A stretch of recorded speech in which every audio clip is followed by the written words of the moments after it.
마다 선교지와 또 어려움 중에 있는 우리 선교사님들 또 이렇게 귀한 사역들을 위해서 여러분 계속해서 기도해 주시면 감사하겠습니다.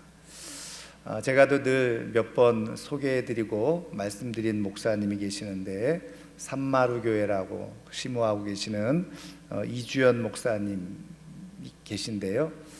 제가 이분의 이야기는 몇 번 말씀을 드리기도 하고 했는데 이 목사님이 이제 오래전에 있었던 이야기를 글에 이제 소개해 준 것을 제가 한번 보았는데 내용은 이제 이런 겁니다. 어느 날 이렇게 굉장히 중요한 이제 약속이 있어서 아침에 이렇게 일어나서 준비를 하고 막 나가려고 하던 차에 전화가 왔다는 거예요. 그래서 그 약속이 불가피하게 갑자기 취소될 수밖에 없는 그런 상황을 얘기하면서 그 약속이 취소됐으니 이제 나올 필요 없다. 이제 그런 연락을 받게 됐다는 거죠. 그래서 이제 이 목사님이 조금 당황을 하고 좀 실망을 했다는 거예요.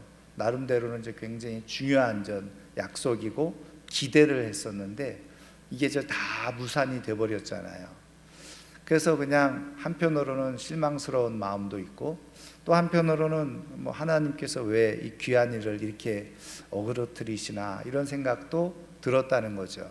그래도 어떻게 합니까? 취소됐으니까 다시 그냥 집에 머물면서 서재에서 이제 방송에 보낼 원고를 이렇게 작성을 하고 있었다는 겁니다.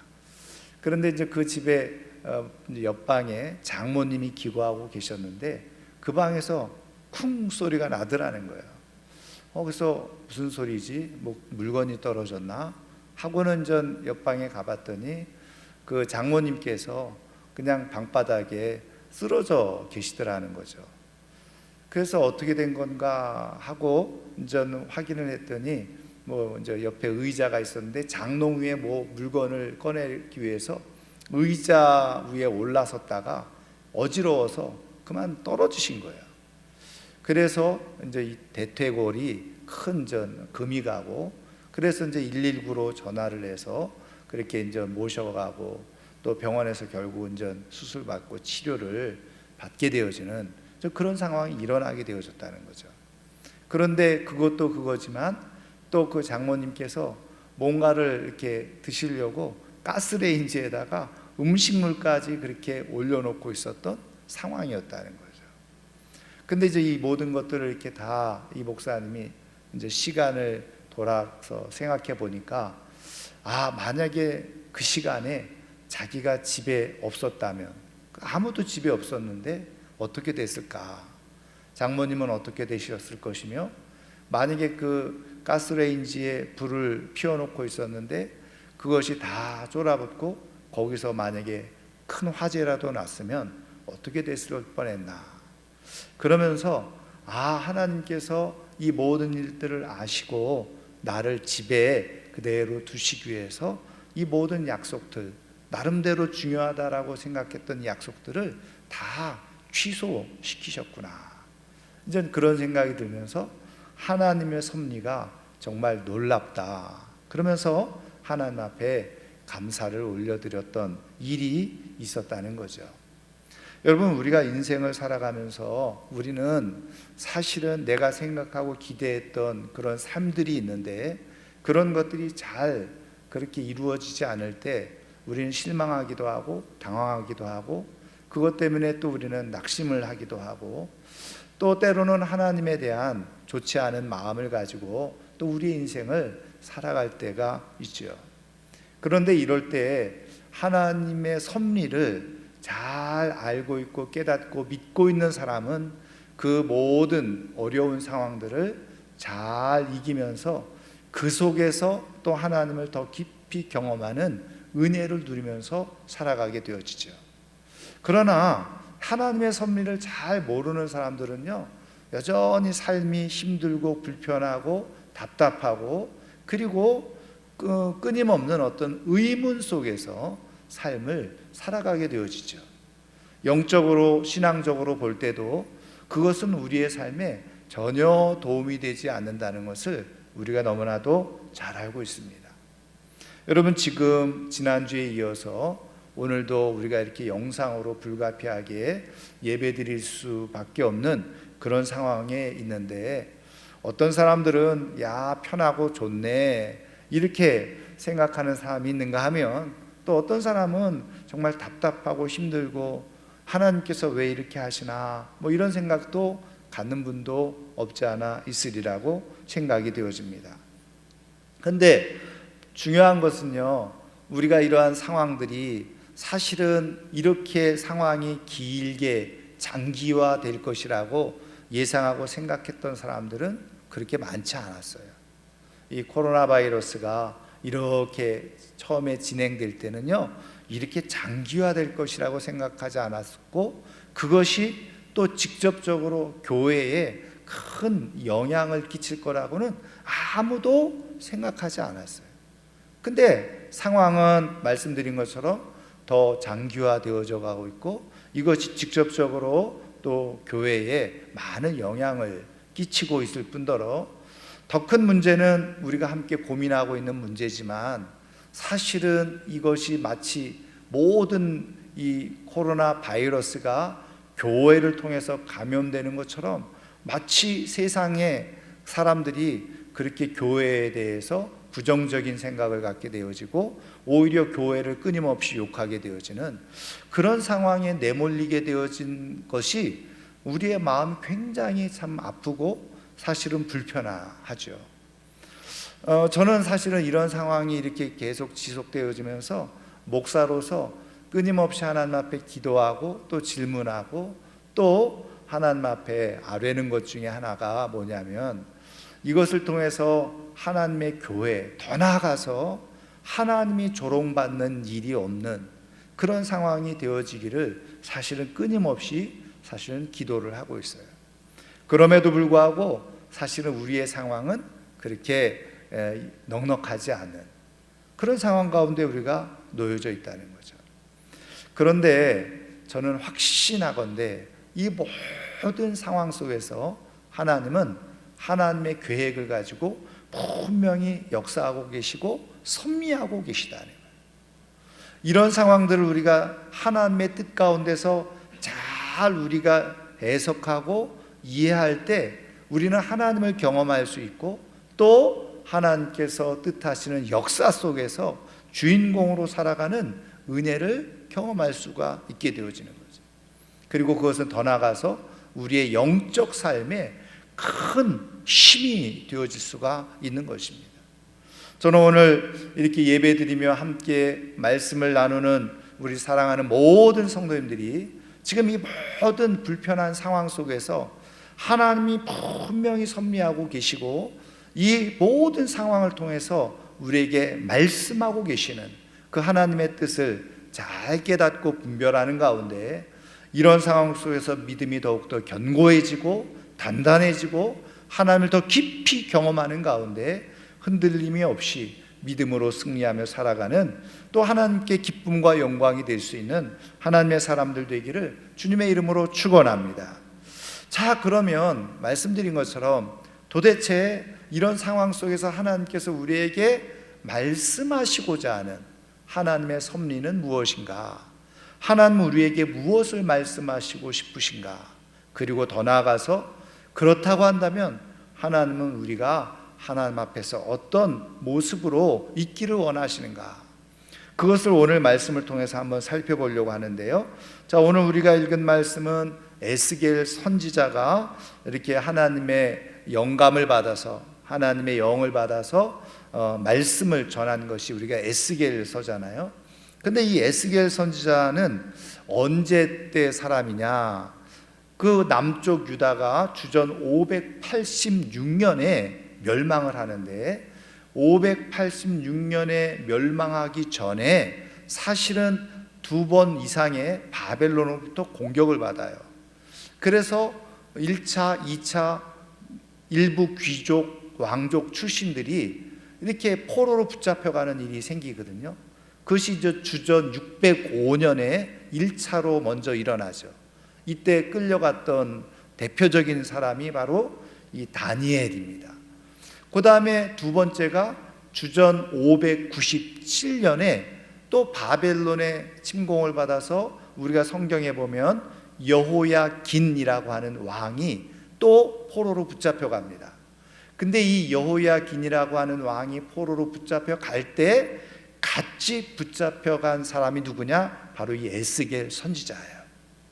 그리고 나서 11년 지난 다음에 이제 유다가 완전히 이제 멸망을 하게 되어지죠. 성이 무너지고 성전이 다 무너지고, 그래서 많은 사람들이 세 번째로 또 포로로 붙잡혀가는 그런 상황이 일어나게 되어졌어요. 근데 말씀드린 것처럼 이 에스겔 선지자는 주전 597년에 예루살렘이 멸망되기 전에 10여 년 전에 먼저 포로로 붙잡혀 갔단 말이에요. 그래서 이제 에스겔서 1장을 읽어보면 그 포로로 붙잡혀간 이 바벨론에서 하나님의 계시를 받는 거예요. 근데 포로로 붙잡혀간 지 5년 만에 하나님의 계시를 받아요. 환상을 보고 하나님의 음성을 듣게 된 거죠. 그러니까 바벨론 포로로 붙잡혀간 그곳에서 하나님의 계시를 받고 하나님의 음성을 듣고, 그래서 하나님의 말씀을 기록하고 선포한 내용이 바로 이 에스겔서예요. 자, 오늘 우리가 읽은 말씀은 그 본문 말씀 속에서 하나님께서 지금 왜 이렇게 이스라엘을, 구체적으로 말하면 남쪽 유다죠, 이렇게 멸망 가운데 바벨론으로 그렇게 흩어 보내셨는가에 대해서 말씀해 주고 있는 대목이 오늘 우리가 읽은 말씀이고요. 이 속에서 하나님이 섭리하고 계시는 것이 있다는 것을 우리에게 또 말씀해 주고 계시는 내용이죠. 그러니까는 이 에스겔을 통해서 그 당시에 이미 포로로 붙잡혀 와서 있었던 그 이스라엘 백성들을 향해서 주시는 그런 말씀이고, 오늘 이 시대에 우리가 생각하지도 않았던 이런 상황 속에서 일어나고 있는 일에 대해서 또 이 말씀을 통해서 하나님께서 우리에게 전해주고 계시는 하나님의 메시지가 있다는 거예요. 자, 일단은요, 오늘 말씀의 내용을 보면 15절에 보면 이렇게 되어 있어요. 인자야. 이거 인자는 에스겔을 부르시는 하나님의 호칭이죠. 예루살렘 주민이 내 형제, 곧 내 형제와 친척과 온 이스라엘 족속을 향하여 이르기를 너희는 여호와에게서 멀리 떠나라. 이 땅은 우리에게 주어 기업이 되게 하신 곳이라 하였나니. 이래요. 여러분, 지금 예루살렘 주민이 누구를 향해서요? 뭐 에스겔, 내 형제, 내 형제와 친척, 온 이스라엘 족속을 향해서 이렇게 말해요. 그러면은 여러분, 예루살렘 주민이 있고 누가 있었다는 거예요? 이스라엘 족속들이 있었다는 거예요. 그런데 뭐라고 얘기해요? 여호와께로부터 멀리 떠나라. 그러면서 이 땅은 우리에게 주신 것이다. 이렇게 말하는 사람들이 있었다는 거예요. 근데 이 사람들이 누굽니까? 예루살렘 주민. 그래서 이제 학자들은 바로 원래 이 예루살렘에 살고 있었던 원주민들, 그래서 이들이 이스라엘에서 정복을 당하고 그리고서 어떻게 보면 노예처럼 그렇게 피지배 계급으로 이렇게 살고 있었던 사람들. 근데 이제 유다가 멸망해 가고 그리고 이스라엘이 멸망해 가면서 이들이 다시, 원주민들이 다시 득세하는 거죠. 그러면서 여호와에게로부터 너희들이 떠나라. 그러면서 이 땅은 우리의 땅이니까 너희들은 떠나라는 거예요. 그런데 중요한 것은요, 16절에 하나님께서 말씀하시기를 주 여호와의 말씀에 내가 비록 그들을 멀리 이방인 가운데로 쫓아내어 여러 나라에 흩었으나, 이렇게 말씀해요. 근데 이 모든 일이 하나님으로부터 나왔다는 거예요. 하나님이 직접 말씀하신 거잖아요. 내가 그들을 멀리 이방인 가운데로 쫓아내어 여러 나라 가운데 흩었다. 하나님이 그렇게 지금 말씀하고 계시네요. 여러분, 사실은요, 이런 상황 속에서 이스라엘 백성들은 자신들이 왜 지금 바벨론에 의해서 이렇게 침공을 당하고 포로로 붙잡혀가고 오늘 말씀에 나와 있는 것처럼 하나님께서 이렇게 흩으셔서 이방 나라 가운데 쫓아내시는지, 그 이스라엘 백성들은 사실 잘 이해를 하지 못했어요. 물론 우리가 잘 알고 있는 것처럼 수많은 선지자들을 통해서 경고를 받고 말씀을 듣긴 했지만 사실은 그 경고와 말씀들이 하나도 이스라엘 백성들의 귀에는 들어오지 않았던 거예요. 근데 이스라엘 백성들, 뭐 제사장들을 비롯해서 또 뭐 왕족이나 귀족들 다 기본적으로 어떤 생각을 가지고 있었습니까? 이 땅은 하나님이 우리에게 주신 땅이다. 우리의 기업이고, 그리고 이 땅 가운데 하나님이 성전을 통해서 하나님이 우리와 함께하고 계시겠다라고 분명히 약속하시고 말씀하셨다. 근데 이 땅을 떠난다는 것, 그래서 이곳에서 우리가 쫓겨난다는 것은 한 번도 생각해 보지도 않았던 일이었던 거예요. 근데 이 일이 지금 일어나게 되어진 거죠. 그러니까 이스라엘 백성들 생각으로는 자신들을 하나님께서 이곳으로 인도하여 주시고 이곳에서 살도록 말씀하고 계셨고, 그리고 지금까지도 하나님의 약속 가운데 지금 우리가 살았는데 어떻게 우리가 여기서 우리가 쫓겨나갈 수 있느냐, 우리가 여기서 어떻게 흩어질 수 있느냐, 도저히 이해할 수 없는 일이 그들 가운데 일어나게 된 거죠. 그리고 무엇보다도 더 중요한 사실은 바로 하나님을 중심으로 해서 예루살렘 성전에서 늘 이렇게 제사를 드리고 예배를 드렸었는데 더 이상 그렇게 할 수가 없는 그런 상황 가운데 내몰리게 된 거잖아요. 이거는 더더욱 이해가 안 되는 거예요. 왜요? 하나님은 하나님 앞에 제사와 예배를 위해서 이 민족을 여기 약속의 땅으로 인도하여 주시고 여기서 하나님이 친히 성전을 지으시고 우리의 예배를 받으시겠다고 하셨는데, 그래서 지금까지 이렇게 왔는데 어떻게 우리가 이 땅에서 그렇게 흩어질 수가 있는가? 하나님께 드려야 되는 제사, 예배는 어떻게 되는 것인가? 이게 사실은 이해할 수 없는 상황 가운데 내몰려 있었던 이스라엘 백성들의 마음.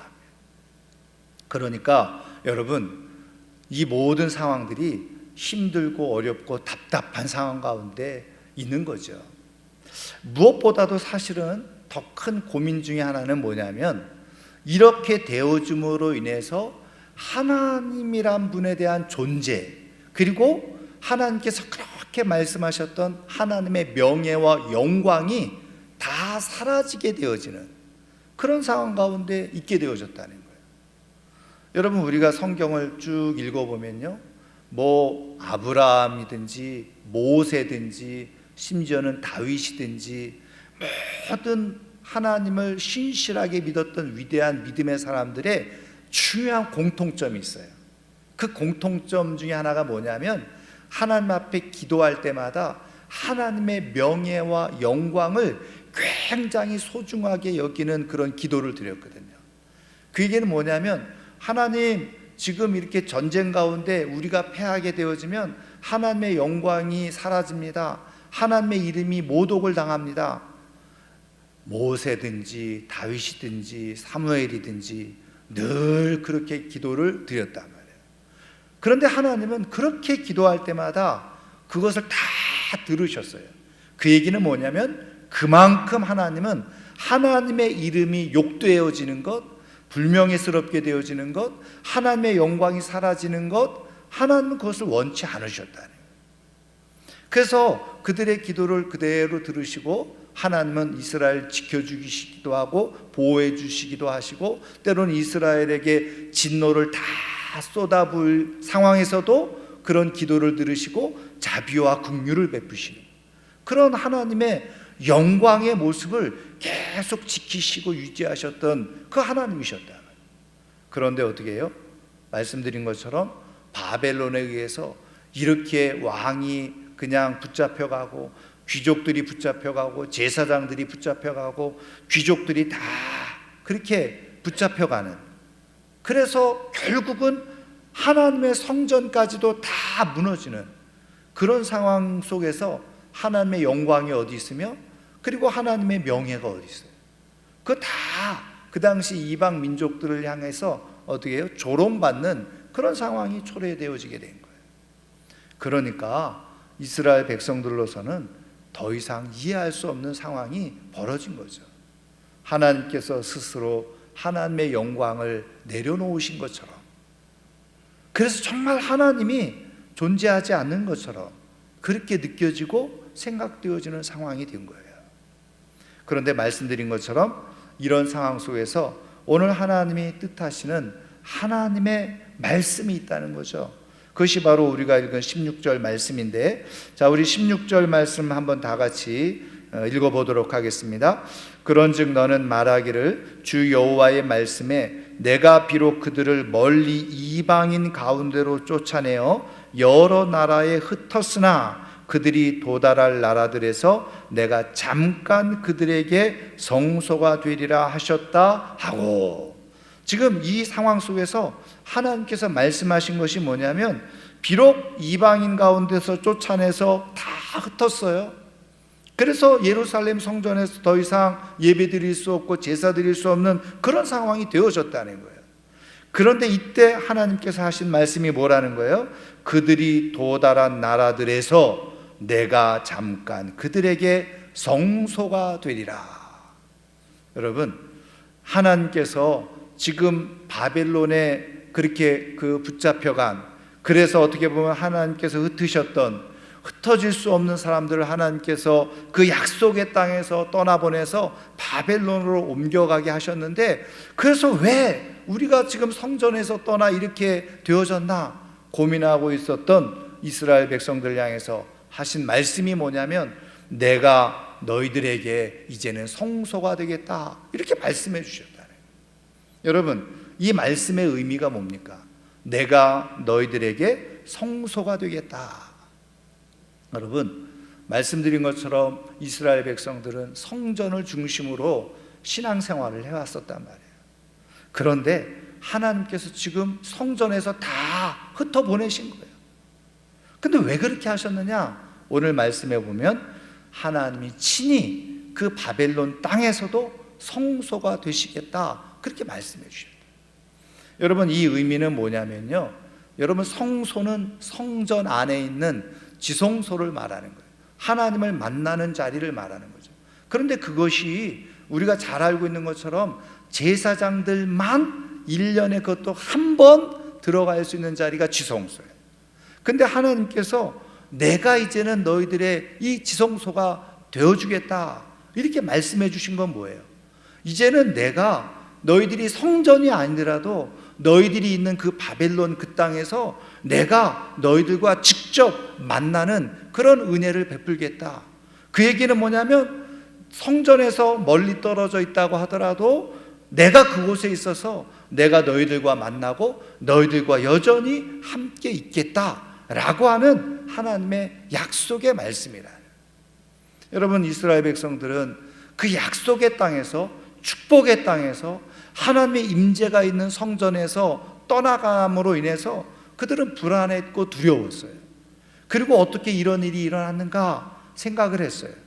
그럴 때 하나님께서 말씀해 주신 것은, 너희들이 바벨론에 가 있어도 여전히 내가 너희들과 성소가 되어져서, 너희들의 성소가 되어져서 직접 나를 만나고 직접 나랑 교제하고 그리고 나를 경험하게 될 것이다. 내가 거기서도 함께 할 것이다 라고 말씀해 주고 계십니다.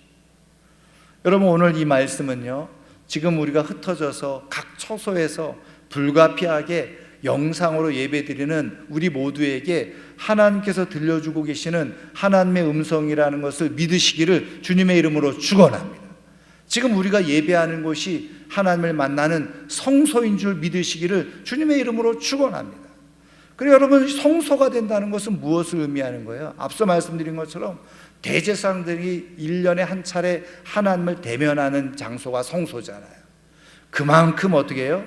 비록 바벨론에 가 있지만 그곳에서 하나님과 더 친밀한 시간과 관계를 맺을 수 있다는 것을 말씀해 주고 계십니다. 우리는 여기서 하나님께서 뜻하시는 섭리를 우리가 하나 발견할 수 있는데, 그것이 뭐예요? 때로는 우리가 있어야 할 곳에서, 때로는 불가피하게 흩어져 있을 수밖에 없는 상황 가운데 있다고 할지라도, 어느 상황 어디서든지 우리는 하나님이 성소가 되어주셔서 하나님을 만나고 경험할 수 있는 은혜가 우리에게 있다는 사실을 말씀해 주고 계십니다. 여러분, 우리가 어디에 있든지 어떤 장소에 있든지 하나님이 친히 성소가 되어주셔서 우리와 함께하고 계신다는 사실을 믿으시기를 주님의 이름으로 축원합니다. 여기에서 더 기쁜 하나님의 마음은 뭐냐면 오히려 흩어져 있지만 하나님은 어떻게 해요? 그곳에서 더 깊이 하나님과 친밀한 관계를 누리기를 원하시는 것이 하나님의 마음이라는. 그러니까 이런 하나님의 섭리를 잘 깨닫고 이해하는 사람들은 어떻게 할까요?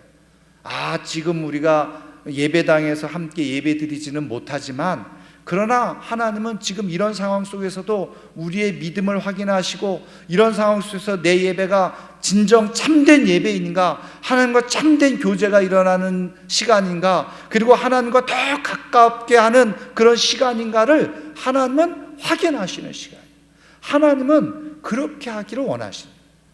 우리가 예배당에서 예배 드리는 것보다 정말 하나님이 성소가 되셔서 내가 예배하는 곳이 거룩한 처소, 하나님과 교제하는 곳이 되기를 하나님은 원하십니다.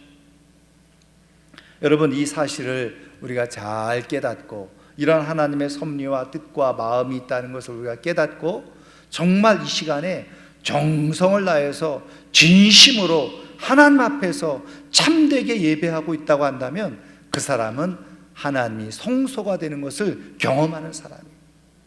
저는 오늘 사랑하는 모든 성도님들이 영상을 통해서 처소에서 예배를 드리고 있지만 오히려 하나님이 성소가 되시는 은혜를 더 깊이 경험할 수 있는 그런 하나님의 사람들 되기를 주님의 이름으로 축원합니다. 자, 그런데요, 여기에 또 더 중요한 의미가 있어요. 오늘 말씀에도 다시 보면 이렇게 말씀하죠. 내가 잠깐 그들에게 성소가 되리라, 그렇게 말씀하십니다. 그러니까 이게요, 바벨론에서 영원히 그렇게 있겠다는 게 아니에요. 잠깐 성소가 되어주겠다, 이렇게 말씀하시죠. 여기에 중요한 것은 잠깐이라는 거예요. 이 얘기는 뭘까요? 지금 이스라엘 백성들이 불가피하게 바벨론의 포로로 붙잡혀가 있고 흩어져 있지만 그 흩어져 있는 시간들은 길지 않다는 거예요. 물론 이것은 하나님의 시간이죠. 하나님께서 다시 하나님의 약속의 땅으로 불러들이시고 하나님께서 다시 하나님과 함께 모여서 예배드릴 수 있는 곳으로 하나님께서 다시 불러드릴 계획을 하나님이 가지고 있다는 것을 말씀해 주고 있는. 이 얘기는 뭐예요? 지금 다 흩어졌지만 다시 하나님께서 회복시켜 주실 것이라고 하는, 회복시키실 것이라고 하는 하나님의 약속의 메시지가 여기에 또 담겨져 있는 거예요. 여러분, 하나님의 계획대로 여러분 이스라엘이 흩어져 있었다가 우리가 잘 알고 있는 대로 70년 만에 결국은 다시 하나님의 땅으로 귀환하게 되어지고 돌아오게 되어지고 성전이 다시 세워지고 성전을 통해서 하나님 앞에 예배드리는 제사하는 그런 영광의 역사들이 일어났던 것을 우리는 역사를 통해서 잘 볼 수가 있어요. 여러분, 하나님은 우리가 비록 흩어졌지만 이 흩어져서 있는 시간들은 잠깐 있는 시간. 근데 이때 하나님은 우리에게 원하시는 건 뭐예요? 잠깐이지만 잠깐 흩어져 있는 상황 속에서도 하나님을 잊지 않고 오히려 하나님과 더 친밀하게 깊이 교제하다가 하나님이 다시 회복시키시고 하나님께서 다시 불러 모으실 때 정말 기쁨으로 다시 모여서 하나님께 영광 올려드리기를 원하시는 것, 그것이 하나님의 계획이고 하나님의 뜻이라. 여러분, 하나님은 실수하지 않으세요. 하나님이 행하시는 모든 역사 속에서 우리는 하나님이 왜 이렇게 하시지? 우리가 이해할 수 없는 상황 가운데 놓여져 있을 때라도 하나님의 섭리는 완전하고 그리고 하나님의 역사는 분명하고 하나님의 계획은 오류가 없으며 하나님은 실수하지 않으시는 분이라는 것을 우리가 믿고 그렇게 믿음으로 받아들이고 우리가 살아가게 되어질 때 우리는 온전한 믿음과 그리고 확실한 소망 가운데 승리의 삶을 살아가는 역사가 일어나게 되어지는. 여러분, 오늘 우리가 이렇게 흩어져서 예배드리는 상황은 하나님의 실수가 아니에요. 그리고 하나님의 저주도 아닙니다. 말씀드린 것처럼 하나님은 오히려 흩어져 있는 상황 속에서 동일하게 함께 하시는 것을 우리가 경험하기를 원하시고 오히려 이것을 통해서 어떻게 해요? 진짜 참된 믿음과 거짓된 믿음을 하나님은 다 구별하시는 거예요. 하나님의 영으로 참되게 믿는 사람들은 오히려 흩어져 있는 시간 속에서, 흩어져서 예배드리는 상황 속에서도 어떻게 해요? 하나님의 은혜를 경험하게 되죠. 하나님의 영광을 보게 되어지고. 왜요? 성소가 되어주시는 하나님을 경험하게 되어집니다. 그런데 하나님을 알지 못하고 그 하나님에 대한 온전한 믿음이 없는 사람들은 흩어져 있을 때 어떻게 해요? 하나님을 예배하지도 않고 오히려 예배하는 마음이 사라져버리고 그냥 세상으로 흘러들어가 버리는 거예요.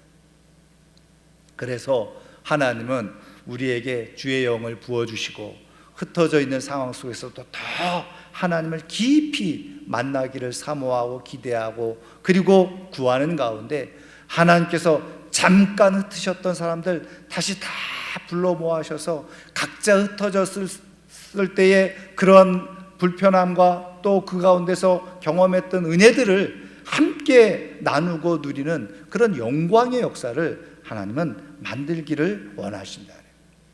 여러분, 사실은 이 잠깐이라고 하는 말은요, 우리가 더 크게 보면 어떤 의미가 있는지 아세요? 우리가 이 땅에서 삶을 살아가는 것도 사실은 잠깐이라는 거예요. 이 땅에서 우리가 흩어져서 살아가는 것도 잠깐이에요. 그런데 다 때가 되어지면요, 하나님의 사람들은 하나님이 다 불러 모으세요. 여러분, 요한계시록까지도 성경 예수님이 말씀해 주신 종말의 때의 사건을 다 보세요. 동서남북 먼 거리에 있는 사람들까지도 하나님은 다 불러 모으셔서 회복의 시간, 은혜의 시간, 영광의 시간, 하나님의 약속의 장소로 다시 불러 모으시는 역사가 분명히 있다는 거예요. 여러분, 그런 의미에서 우리가 잠깐 우리가 흩어져 있지만 반드시 하나님께서 회복해 주실 날을 기대하면서 기다리는 가운데 오히려 그 기다림 시간이 그냥 지루하고 허무한 시간이 아니라 하나님의 뜻 가운데서 개인적으로 하나님과 더 친밀함을 누리는 시간으로 하나님께서 우리에게 허락해 주셨구나 믿고, 이때가 하나님을 성소로 경험하는 시간이구나, 그리고서 더 깊이 하나님 안에 들어감으로 말미암아서 하나님 앞에서 우리가 다시 모일 때 정말 영광스럽게 모일 수 있는 하나님의 사람들 되기를 주님의 이름으로 축원합니다. 하나님은 그래서 실수가 없으세요. 그런데 이런 하나님의 그런 뜻을 잘 깨닫는 사람들은 어떻게 합니까? 흩어져 있을 때 정말 더 신중하고, 흩어져 있을 때 더 간절하고, 흩어져 있을 때 더 예배하고, 흩어져 있을 때 더 하나님께 집중하는 삶을 살아가네요. 그런데 하나님의 이러한 섭리를 깨닫지 못한 사람들은요, 그냥 흩어져 있는 게 마치 자유라고 생각하는 거예요. 이게 마치 영원할 것처럼 생각하는 거예요. 그래서 세상 속에서 자기 하고 싶은 대로 살아가 버리고 마는 거예요. 그래서 하나님께서 다시 불러 모으실 때 거기에서 누락되어지고 빠져버리는 그런 인생이 되어지고 마는 거예요. 저는 오늘 우리 사랑하는 모든 성도님들은 다 흩어져 있는 가운데 하나님과 더 깊은 친밀한 관계를 잘 유지하다가 하나님께서 다시 불러 모으실 때 영광 중에 함께 모여서 더 감격 가운데 하나님께 예배드릴 수 있는 하나님의 사람들 되기를 주님의 이름으로 축원합니다. 그래서 믿음은요, 흩어지는 가운데서도 하나님을 바라보고 하나님을 기대하는 거예요. 하나님의 섭리를 인정하고 그리고 기다려요. 여러분, 잘 알고 계시는 이야기가 있죠. 다윗이 말이죠, 한 번은 그 금 세공사를 불러가지고 야, 나에게 반지를 하나 만들어 달라 그러면서 이런 요구를 하죠. 반지를 하나 만드는데 거기다 문구를 하나 넣어라. 근데 어떤 문구를 넣느냐면, 내가 전쟁에서 막 승리하고 감격에 취해서 그럴 때 내 감정을 잘 조절해서 교만해지지 않고 자만해지지 않는 그런 문구, 그리고 내가 실패를 해서 절망 가운데 막 낙심하고 무기력하게 삶을 포기하고자 하는 마음이 들 때 그 문구를 보면서 힘을 얻을 그런 문구를 적어서 반지를 하나 만들어 달라고 요구를 해요. 그랬더니 이 세공사가 고민해도 그런 문구가 어디 있어요. 그래서 다윗 왕의 아들인 솔로몬에게 찾아갔다는 거 아니에요. 그래서 왕이 이런 나한테 주문을 했는데 아무리 생각하고 고민해도 무슨 글귀를 적어야 될지 모르겠다. 그랬더니 솔로몬 왕자죠, 이렇게 얘기를 했다는 거죠. 우리가 너무나도 잘 알고 있는 글귀잖아요. 이것 역시 지나가리라. 이 역시 지나가리라. 한순간의 승리의 영광도 지나갈 것이고 한순간의 실패와 어려움도 다 지나가게 됩니다. 그래서 그 영광의 시간에 그 문길을 보면 어떻게 해요? 그래, 이것도 지나가지. 그러면서 자중하게 되어져. 실패의 순간, 두려움의 순간에도 그 문길을 보면 그래, 이것도 지나가게 될 거야. 그리고서 다시 힘을 얻고 용기를 얻게 되어져요. 여러분, 하나님의 섭리 시간에 여러분 이 모든 것들이 분명하게 지나가고 하나님께서 잠깐 우리에게 허락했던 이 시간들이 다 지나가고 하나님 다 다시 불러 모아 놓으셔서 회복시키고 영광으로 우리의 날들을 채우실 은혜를 사모하고 기다릴 수 있는 하나님의 사람들 되기를 주님의 이름으로 축원합니다. 이제 말씀을 좀 마치려고 하는데요. 여러분, 남아프리카 공화국에 가면은 남아프리카 공화국의 제일 남단에 있는 도시를 케이프타운, 수도죠. 그런데 거기에 제일 끝에 남단이라고 하지만 요즘은 진짜 남단이 아니라 그래요. 근데 그 끝에 가면 뭐가 있죠? 여러분 많이 들어보셨겠지만 희망봉이라고 있습니다. 희망봉. 제일 남쪽 끝이라는 의미인데, 근데 그 희망봉이라고 하는 이름, 그래서 Cape of Good Hope라는 이제 영어 명칭이 그런데 그게 처음부터 그런 명칭이 있었던 것이 아니에요. 그 명칭은 오히려 폭풍의 기슭, 폭풍의 그런 곳, 우리가 말하죠. 그런 명칭이었어요. 태풍. 왜냐하면 그곳이 사실은 이제 항해하는데 유럽에서 말이죠. 이렇게 남아프리카를 경유해서 인도로 이렇게 항해를 하는데 처음에는 다 육로로 다녔잖아요. 근데 육로에서 우리가 잘 아는 이슬람 세력이 커지면서 이게 거래가 잘 안 되는 거예요. 그러면서 15세기에 항로를 개척하기 시작했어요. 그래서 우리가 잘 아는 신대륙도 발견하게 되어지는데, 근데 이때 포르투갈의 유명한 항해사가 이거 항해를 하게 된 거예요.